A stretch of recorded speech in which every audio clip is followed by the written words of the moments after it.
Friends, welcome back to a YouTube channel that is inspire warriors. आज मैं फिर आपके लिए एक इकोनॉमिक्स का लेक्चर लेके आ चुकी हूँ। आज के लेक्चर में मैं आपके लिए लेके आई हूँ रोल ऑफ आरबीआई। ये हमारे इकोनॉमिक्स का एक टॉपिक है जो कि है रोल ऑफ आरबीआई।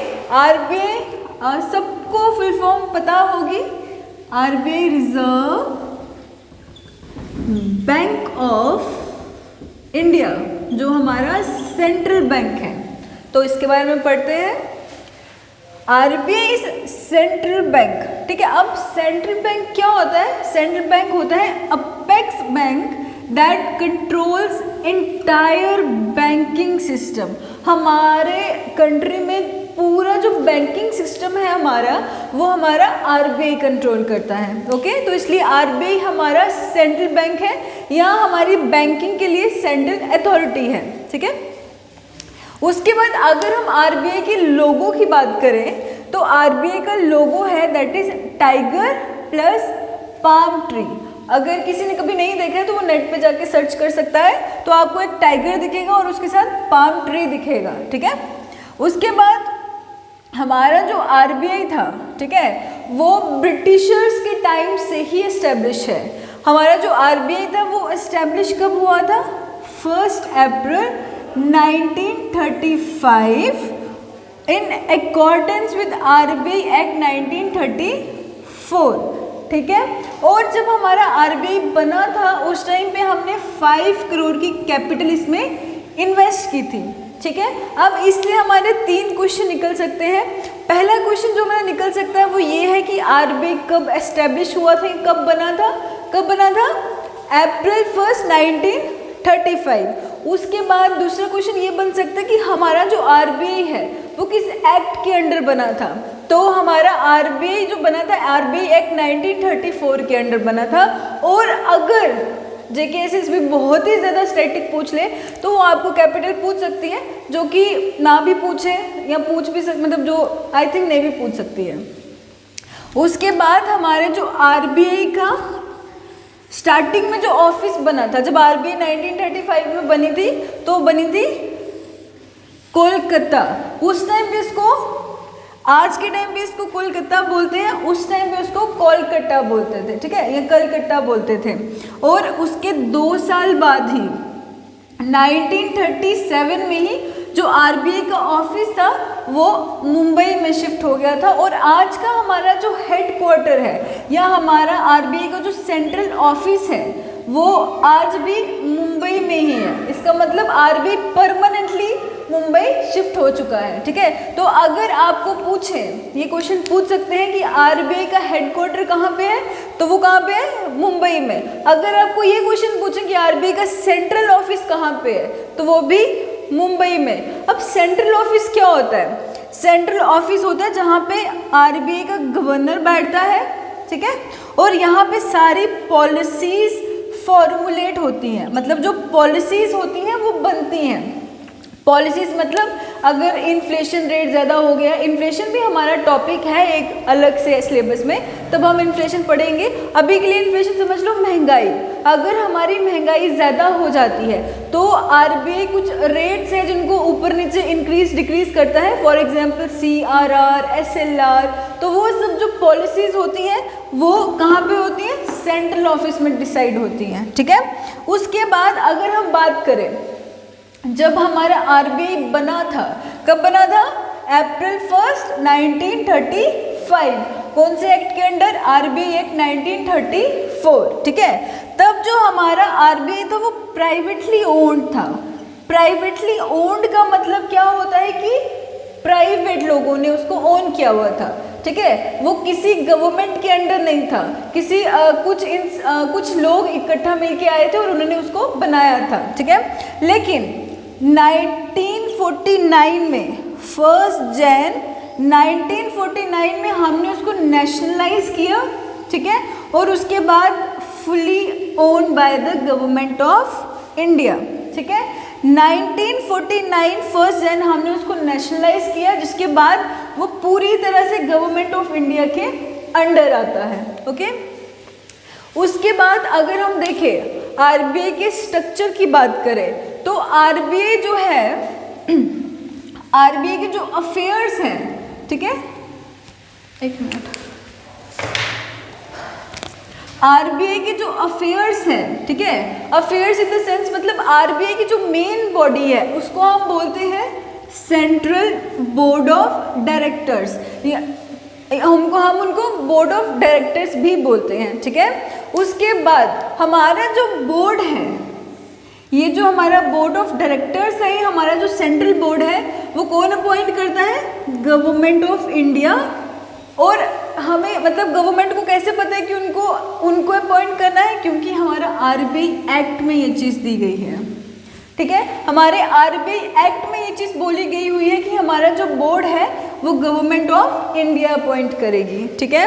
उसके बाद हमारे जो मेंबर्स हैं वो मैं आपको बताऊंगी कि कुछ मेंबर्स हम अपॉइंट करते हैं डायरेक्टली और कुछ मेंबर्स नॉमिनेट होते हैं, ठीक है। अब दोनों ही मेंबर जो अपॉइंटेड होते हैं या नॉमिनेट होते हैं वो पीरियड ऑफ 4 इयर्स के लिए होते हैं, ठीक है। उसके बाद आरबीआई के 4 जोनल ऑफिस हैं और 19 रीजनल ऑफिस हैं। आरबीआई का जो हेडक्वार्टर है वो तो मुंबई में ही है, लेकिन उसके कुछ रीजनल ऑफिस हैं। अब रीजनल ऑफिस क्यों? क्योंकि अब जो अगर आरबीआई से रिलेटेड कोई भी प्रॉब्लम होगी, अब कहीं से भी होगा, अब जम्मू कश्मीर का आदमी है या फिर साउथ कन्याकुमारी का आदमी है, उसको मुंबई जाना पड़ेगा, तो इसलिए कुछ सुविधाएं मिल सके लोगों की, इसलिए उन्होंने क्या किया, कुछ रीजनल ऑफिस भी खोले हुए हैं, ठीक है। और 4 जोनल ऑफिस हैं, कहाँ कहाँ पे? चेन्नई, दिल्ली, कोलकाता, मुंबई। अगर आप पूरे ध्यान से देखो, अगर हम इंडिया का मैप बनाते हैं, ठीक है, अगर हम इंडिया का मैप बनाते हैं तो एक ऑफिस कहाँ पे है? दिल्ली, ठीक है। एक ऑफिस कहाँ पे? चेन्नई, एक कहाँ पे? मुंबई, और एक कहाँ पे? कोलकाता। तो अब ध्यान से देखोगे हर एक डायरेक्शन में एक ऑफिस है, क्यों? फिर वही थोड़ी सुविधा प्रोवाइड करने के लिए, ठीक है, कि ताकि जो रीजन्स की प्रॉब्लम है वो रीजन्स में ही ख़त्म हो जाए, उनको मुंबई स्पेशली आरबीआई के पास ना जाना पड़े। 4 रीजनल ऑफिस के बाद अब हम पढ़ेंगे कि स्ट्रक्चर क्या है आरबीआई के सेंट्रल बैंक या बोर्ड ऑफ डायरेक्टर्स का, ठीक है। तो पहले जो हमारे ऑफिसेस होते हैं, ये ऑफिशियल्स होते हैं, वो सेंट्रल बैंक में 2 तरह के होते हैं, एक होते हैं ऑफिशियल्स, एक होते हैं नॉन ऑफिशियल्स, ठीक है। ऑफिशियल्स में आते हैं हमारा गवर्नर एंड 4 डिप्टी गवर्नर्स, ठीक है। और ये जो होते हैं ये फुल टाइम होते हैं, मैं आपको पहले ही बता चुकी हूँ। इन दोनों का ऑफिशियल्स और नॉन ऑफिशियल्स जो भी होते हैं, इनका टेन्योर दोनों का जो होता है 4 इयर्स होता है, ठीक है। अब हम नॉन ऑफिशियल्स की अगर बात करें तो डायरेक्टर्स, ठीक है, नॉमिनेटेड बाय सेंट्रल गवर्नमेंट। हम पहले ही देख चुके हैं कि कौन नॉमिनेट करता है, कौन अपॉइंट करता है? Central government according to RBI act, okay. तो जो सेंट्रल गवर्नमेंट नॉमिनेट करता है 1 फ्रॉम ईच 4 लोकल बोर्ड्स, ठीक है। अब हम लोकल बोर्ड्स भी देख चुके हैं, आप देखोगे चारों डायरेक्शंस में है, नॉर्थ वाला दिल्ली में, साउथ वाला चेन्नई में, वेस्ट वाला मुंबई में एंड ईस्ट वाला कोलकाता में, ठीक है। और उसके बाद 10 डायरेक्टर्स और नॉमिनेट किए जाते हैं सेंट्रल गवर्नमेंट के द्वारा, जो कि डिफरेंट फील्ड से होते हैं, ठीक है। उसके बाद 2 गवर्नमेंट ऑफिशियल्स नॉमिनेट किए जाते हैं सेंट्रल गवर्नमेंट के द्वारा, जो कि फाइनेंस मिनिस्ट्री के रिप्रेजेंटेटिव्स होते हैं, ठीक है। अभी हमारे एट प्रेजेंट फाइनेंस मिनिस्टर कौन है? निर्मला सीतारमण, ठीक है। उसके बाद अब हम देखते हैं कुछ फैक्चुअल, ठीक है, कुछ फैक्ट्स देख लेते हैं जो क्वेश्चंस के फॉर्म में बन सकते हैं। पहला, हमारे फर्स्ट गवर्नर कौन है? जो इंग्लिश थे, क्योंकि मैंने क्या बोला, जो हमारा आरबीआई था वो कब बना था? ब्रिटिशर्स के टाइम पे बना था, ठीक है। तो फर्स्ट इंग्लिश गवर्नर की अगर हम बात करें या फर्स्ट गवर्नर की बात करें तो वो थे सर स्मिथ, ठीक है। उसके बाद अगर हम फर्स्ट इंडियन गवर्नर की बात करें तो वो सीडी देशमुख, ठीक है। उसके बाद हमारे लॉन्गेस्ट सर्विंग जो गवर्नर थे वो बंगाल रामा राव, ठीक है। उसके बाद जो शॉर्टेस्ट सर्विंग गवर्नर थे वो अमिताभ घोष, जो सिर्फ 20 दिन के लिए बने थे, ठीक है। उसके बाद हमारे एट प्रेजेंट जो गवर्नर हैं वो 25th गवर्नर हैं, जो शक्तिकांता दास जी हैं, ठीक है। उसके बाद इनसे पहले जो 24th गवर्नर थे वो उर्जित पटेल थे, ठीक है। उसके बाद देखो गवर्नर तो इम्पोर्टेंट है ही है, ठीक है। उसके साथ हमारे 4 डिप्टी गवर्नर्स भी इम्पोर्टेंट है, इनसे भी क्वेश्चन आ सकता है। तो देख लेते हैं कौन कौन है। पहले हमारे बीपी कनूगू, ठीक है, या कनूगी जो भी आप प्रोनाउन करो। उसके बाद श्री महेश कुमार जैन, ठीक है। उसके बाद डॉक्टर एमडी पात्रा श्री। उसके बाद राजेश्वर राव। उसके बाद मैंने आपको क्या बोला था कि हमारे 4 जोनल काउंसिल्स हैं या जोनल ऑफिसेज हैं, ठीक है, जिनसे each of local board consist of 5 members, ठीक है, who represent regional interest of cooperative and indigenous banks, ठीक है। हर स्टैटिक या फैक्चुअल इंफॉर्मेशन के बाद हम पढ़ेंगे द रोल और function of SBI in a economy, ठीक है, sorry the function of RBI in a economy, ठीक है। तो पहला फंक्शन जो आरबीआई का है that is it has monopoly of printing currency notes, मतलब कि हमारी इकोनॉमी जो है, ठीक है, उसमें जितना भी नोट या हमारे जो कॉइन्स हैं वो प्रिंट किए जाते हैं, इशू किए जाते हैं, वो किसके द्वारा किए जाते हैं? आरबीआई के द्वारा, ठीक है, एक्सेप्ट 1 रुपी नोट, क्योंकि वो हमारी फाइनेंस मिनिस्ट्री के द्वारा इशू या प्रिंट किए जाते हैं, ठीक है। उसके बाद आरबीआई का एक सिस्टम है जिसको मिनिमम रिजर्व सिस्टम बोलते हैं, जो कि आरबीआई ने 1957 में अडॉप्ट किया था। इस सिस्टम के अंडर हम क्या करते हैं, इतना जो हमारा मनी है, ठीक है, वो गोल्ड में रिजर्व करके रखते हैं और 85 करोड़ जो मनी है वो फॉरेन करेंसी में आरबीआई अपने पास रिजर्व करके रखता है, जिसको वो अगर इमरजेंसी ना हो वो कभी हाथ नहीं लगाता, ठीक है। नाम से ही पता चल रहा है मिनिमम रिजर्व सिस्टम की इतना वो रिजर्व करके रखता है, ठीक है। उसके बाद सेकंड जो फंक्शन है आरबीआई का that is banker to government. अब हमारी जो गवर्नमेंट है उसको अगर पैसा चाहिए होता है, और भी बहुत सारे फंक्शन हैं जो आरबीआई निभाता है एज रिलेटेड टू गवर्नमेंट, देख लेते हैं। फॉर एग्जाम्पल पहला वो मैनेज करता है अकाउंट्स ऑफ गवर्नमेंट के अकाउंट्स को मैनेज करना, मतलब गवर्नमेंट की इनकम, उसके एक्सपेंडिचर, अगर उन्हें बाहर से कोई लोन लिया है या किसी को देना है, सब कुछ आरबीआई देखता है, ठीक है। उसके बाद buys and sells securities on behalf of government, जो सिक्योरिटीज है, ठीक है, ये एक तरह का बॉन्ड होता है जिसको हम जी-सेक्ट भी बोलते हैं, ये गवर्नमेंट बॉन्ड होता है जो कि आरबीआई देखता है, ठीक है। उसके बाद एज एडवाइजर, अब आरबीआई सिर्फ पैसे नहीं देता या गवर्नमेंट के अकाउंट नहीं देखता है, वो एडवाइस भी पे करता है किस चीज़ के लिए, टू रेगुलेट मनी मार्केट, कि अगर इन्फ्लेशन हो गई है तो कैसे कंट्रोल करें, अगर डिफ्लेशन हो गई है तो उसको कैसे कंट्रोल करें, ये जो है ये एडवाइस आरबीआई गवर्नमेंट को देता है, ठीक है। उसके बाद जो थर्ड फंक्शन है that is lender of last resort. ये नाम से ही पता चल रहा है कि इसका क्या मतलब होगा। इसका ये मतलब होता है कि कमर्शियल बैंक, ठीक है, अगर उनको कहीं से भी पैसा नहीं मिल रहा है तो वो क्या करते हैं, वो आरबीआई को अप्रोच कर सकते हैं एज अ लास्ट रिजॉर्ट, ठीक है। अगर मार्केट में उनको कहीं से भी पैसा नहीं मिल रहा है कमर्शियल बैंक्स को, तो वो आरबीआई को अप्रोच कर सकते हैं। क्यों? क्योंकि आरबीआई के लिए हम जो डिपॉजिटर्स हैं उनका मनी या उनके जो बैंक या मनी सेव करना वो भी बहुत इंपॉर्टेंट होता है, ठीक है। और अगर कोई कमर्शियल बैंक अपनी जो कमिटमेंट्स है वो नहीं पूरी कर पाता तो इकोनॉमी में कहीं ना कहीं इनस्टेबिलिटी आ जाती है, ठीक है। उसके बाद अगर हम फोर्थ फंक्शन की बात करें तो दैट इज बैंकर्स बैंक, या आरबीआई जो है सुपरवाइजरी रोल भी प्ले करता है फॉर कमर्शियल बैंक्स, ठीक है। For example RBI has same relation with other banks in country as commercial banks has with its customer.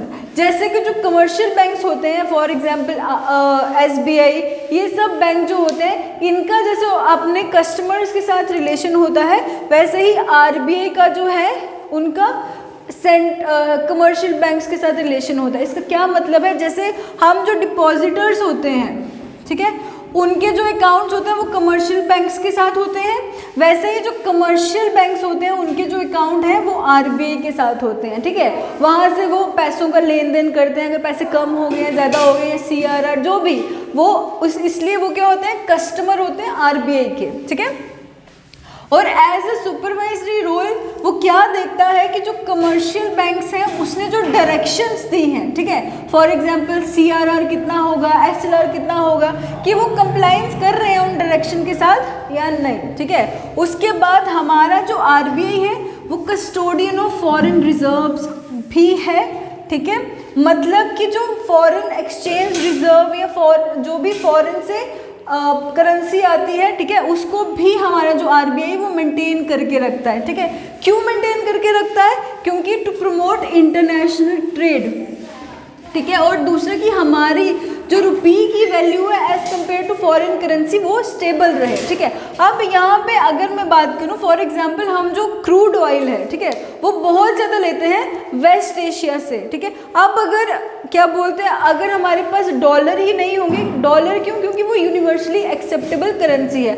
अगर हमारे पास डॉलर ही नहीं होंगे तो हम ऑयल कैसे खरीदेंगे, ठीक है। इसके लिए हमको क्या करना पड़ता है, जो फॉरेन एक्सचेंज रिजर्व है उसको मेंटेन करके रखना पड़ता है, और जो किसका फंक्शन है, RBI का, ठीक है। उसके बाद अगर हम नेक्स्ट फंक्शन की बात करें तो वो है कंट्रोल ऑफ क्रेडिट, ठीक है। ये जो फंक्शन है ये हम बहुत डिटेल में इलेबोरेटली पढ़ने वाले हैं अपनी मॉनेटरी पॉलिसी में, ठीक है। अभी के लिए बस इतना देख लो कि जो RBI है, ठीक है, वो क्या करता है, इकोनॉमी में जो सप्लाई ऑफ क्रेडिट है उसको कंट्रोल करता है। फॉर एग्जांपल, जो सप्लाई ऑफ क्रेडिट है उसको इंक्रीज करता है, डिक्रीज करता है as per the demand of the economy, ठीक है। उसके बाद अगर हम नेक्स्ट फंक्शन की बात करें तो वो है कंट्रोल ऑफ स्टैटिक्स, ठीक है। स्टैटिक्स किससे रिलेटेड टू हमारा कि बैंकिंग में हमारा इकोनॉमी में पैसा ज़्यादा देना चाहिए या उसको निकाल लेना चाहिए, ठीक है, उसको कंज्यूम कर लेना चाहिए। ये सब जो स्टैटिक्स है उनको क्या करता है, RBI कलेक्ट करता है, ठीक है। फिर वो क्या करता है, गवर्नमेंट को हेल्प करता है इस डाटा से रिलेटेड पॉलिसीज़ बनाने के लिए, ठीक है। और लास्ट फंक्शन की अगर हम बात करें तो लास्ट फंक्शन है हमारा क्लियरिंग हाउस फंक्शंस। अब मैं इसको अगर आपको डिटेल में बताऊं तो क्लियरिंग हाउस का मतलब क्या होता है कि अगर दो कस्टमर हैं, ठीक है, क्लियरिंग हाउस दो कस्टमर्स हैं या बिजनेस पार्टनर्स हैं, ठीक है।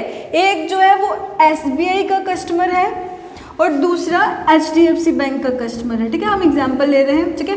अब SBI का जो कस्टमर है, ठीक है, उसने HDFC बैंक वाले को क्या दिया, चेक दिया, ठीक है। अब HDFC वाला क्या अपने बैंक के पास गया, ठीक है, उसने SBI का चेक HDFC में डिपॉजिट करवाया और HDFC ने उसको पैसे दे दिए, ठीक है। अब ये दोनों का क्या मैंने बताया था, दोनों बैंक्स का अकाउंट होगा RBI के साथ, ठीक है। वो अपने अपने जो चेक्स होंगे दूसरे बैंक्स के होते हैं वो क्या करते हैं, RBI के साथ क्लियर कर देते हैं, ठीक है। इसलिए इसको क्लियरिंग हाउस भी बोला जाता है, ठीक है। तो हमारा रोल ऑफ RBI हमारे सिलेबस के अकॉर्डिंग खत्म हो गया है। आज के लेक्चर में बस इतना ही। Thank you.